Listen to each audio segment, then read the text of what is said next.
안녕하세요. 성공 알고리즘입니다. 여러분들은 기본 30억이 넘어가는 강남의 아파트들을 보면 어떤 생각이 드시나요? 난 그걸 살 여유가 없어 라는 생각이 바로 떠오르시나요? 그런데 로버트기요사키는 이런 말과 생각을 금지해야 한다고 합니다. 이런 생각은 게으르다고 여기죠. 심지어 평생 공부하고 일하는 사람들조차도 게으르다고 합니다. 왜 매일 성실하게 일하는데 게으른 것일까요? 그 이유를 지금부터 알아보겠습니다. And so if you read Rich Dad, Poor Dad, in there, my rich dad always said, never say, I can't afford it. And it was my rich dad and many of my teachers subsequent to that. They said, lazy people always say, I can't afford it. I don't have the money. That's why they're poor. They have a poor mindset. So instead of figuring out how to raise money, it's just really easy to be a loser. And I call it losers. It pisses them off. Because we all have the power, if we wanted to not be poor if we learned how to raise money. So I hear, and the reason I get upset, I still get hot like this.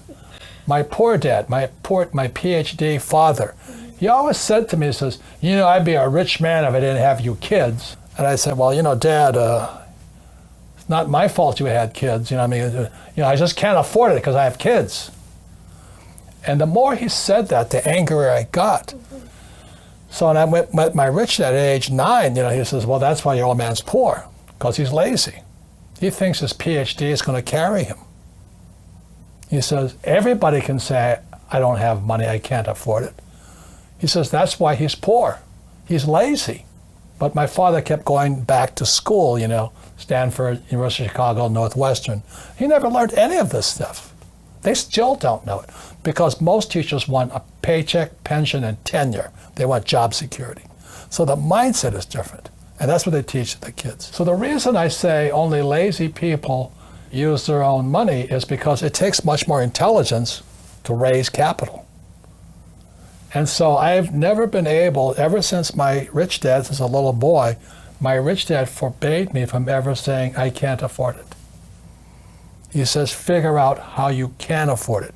How can you do something? Figure out how you can do something. So over my lifetime, most of the projects I've started, I've never had any money. I like not having money because it forces me to think. I get creative. I have to educate myself. I have to talk to rich guys. Hey, how'd you do this? How'd you do that? How'd you do that? And what has happened to me, I just turned 72, I've never needed money. Because if I need money, I figure out how to raise it. So today you guys have crowdfunding and all that. I don't know what that stuff is. But it's easy to say I can't afford it. All the poor people say I can't afford it. All the poor people say, well, it's tax the rich. All the poor people are saying, well, give me a free education, free food, free schooling, free manicures, free pedicures. There's laziness, my opinion. One of my favorite things that Robert teaches is how your mindset can literally change everything. If you have an open mindset, you can really change your life. So Robert explains how his mindset changed how he invests. So, over my lifetime, I've raised hundreds of millions of dollars. And it's because I didn't have money as a young person that I learned how to raise capital. And it's really quite simple. You have to find an asset that's worth more than me. If they can't invest in me because that's called slavery, buy me, So what I do is, when I started off, I write about it in Fake. I started off looking for this one little piece of real estate, this 1-bedroom, 1-bath condominium on the beach in Maui. And I found an excuse for people to give me the money. All I had to do is assure them I'd pay them back. So my first deal was an infinite return deal. I had no money in the deal because it was 100% debt. It was an $18,000 condo. You can't touch them for that much anymore, but the economy was bad. So I buy this $18,000 condo. The guy wanted 10% down. You don't need higher math. 10% of 18,000 is how much, sports fans? $1,800. I could have used my money. I had the money. but that would be too easy. Robert tells us lazy people use their own money. Let's find out exactly what he means by this. Only lazy people use their own money. And that's what really pissed off a lot of people out there. Because, you calling me lazy? I said, yes, I am. Because you're the same type of person who will say, I can't afford it. I can't do that. That's the problem. Most of my family say, well, I can't afford it. My father taught him to say that. My mother taught him to say that. My rich dad should never say that. Let me ask you this question. You work for the rich dad company. How much of my money is in this company? Zero. When using OPM, one question I had for Robert was what happens if the deal goes wrong? He answers by telling the story of one of his biggest mistakes. So the biggest mistake, so I was doing very well here. This was 1973. I started buying my first deal, and that was an $18,000 deal. $1,800 down, $25 a month, cash flow. That was infinite. So I kept doing that. I had a lot of property. And then I decided I'd go here. So my first business was a nylon and Velcro surfer wallet business. And it didn't sell. So, everybody knows what those wallets are today. But back then, this was 1974 or 5. Yeah, 75. They didn't know what the wallets were. So we were going broke really fast. We bought 100,000 of these wallets from Korea. We shipped it to our warehouse in Long Island, and we were borrowing money from our investors. So we raised about $600,000 to get this little goofy wallet business up. So we were in serious trouble. I owed my father about $200,000. My rich dad was laughing at me.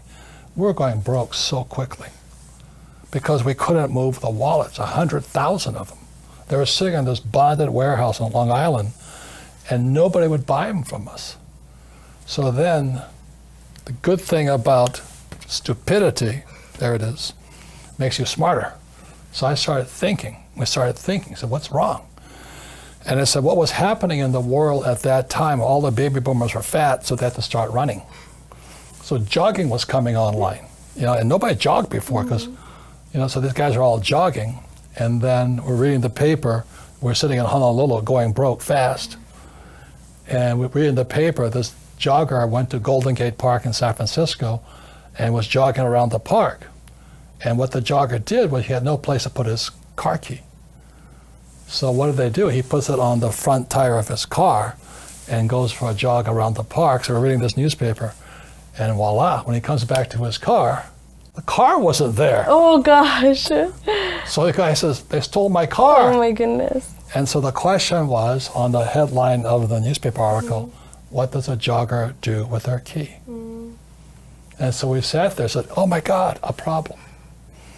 A problem. So with that, I designed the shoe pocket, and you can see this picture right here. It's Playboy magazine. I mean, she's a nice-looking young model with nothing on but a shoe pocket. But anyway, so we were going broke so fast by then, but when that picture hit Playboy, suddenly we were geniuses. And everybody started throwing their money at us. And all these products, our wallets were selling, our shoe pockets were selling, investors were happy, and the sales went through the roof.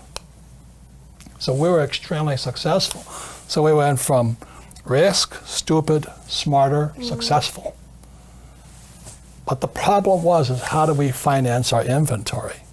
Because the demand was worldwide, and we couldn't keep up with demand. So I borrowed another $100,000. And I went to my CPA, my CFO, Stanley.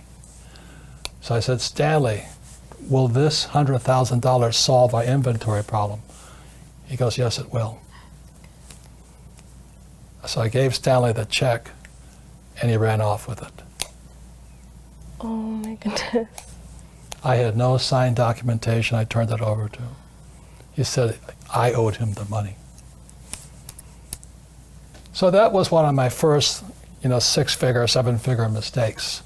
It's what advice do you have for millennials just starting out? Watch what Robert says. Well, number one is investing, is invest in what you love. I love business. I love real estate. I mean, I really love it. I own this building here. And I love gold and silver. So I invest in what I love. Most people say, do what you love, but I rather invest in what I love. But I love being an entrepreneur. I love investing. I'm always looking at new businesses, new deals. It's just a game like this. When you look at the financial statement, that's like your scorecard. It's like your golf scorecard is your financial statement. But as you know, our schools teach us nothing about financial statements. Finally, we wrap up our discussion about OPM with Robert's final words for those of you that use the phrase, I can't afford it, as an excuse not to invest. But it goes back to the original question, why did I say only lazy people use their own money? Because lazy people always say, I can't afford it. I can't do it. It's easy to say that. And that's why they're poor. It's harder to go raise $1 million than to say I can't afford it. 로버트기요사키는 여유가 없어 라는 생각을 어떻게로 대체했습니다. 이 간단한 생각의 전환으로 모든 것을 바꿀 수 있게 됩니다. 돈을 마련하기 위해서 필요한 지식을 습득하고 지식을 행동으로 옮기게 되겠죠. 이 모든 과정이 자연스럽게 일어납니다. 문제를 어떻게 해결할지 고민했기 때문입니다. 대부분의 성인들은 매일 열심히 일하는 삶을 살아갑니다. 똑같이 열심히 일하는데 누구는 부자가 되어 있고 누구는 계속 가난합니다. 부자가 되고 싶다면 내가 어떻게 그런 걸 살 수 있을까? 라는 질문을 반복해 보세요. 여유가 없어 라는 생각으로 사고를 단념시키고 게으른 정신을 가지는 것을 피해야 합니다. 질문을 하는 것만으로도 내 두뇌는 사고하기 시작할 것이고 이 두뇌는 쓰면 쓸수록 더욱 강력해집니다. 질문을 반복하다 보면 현재 나의 능력 이상으로 성과를 낼 수 있을 것입니다.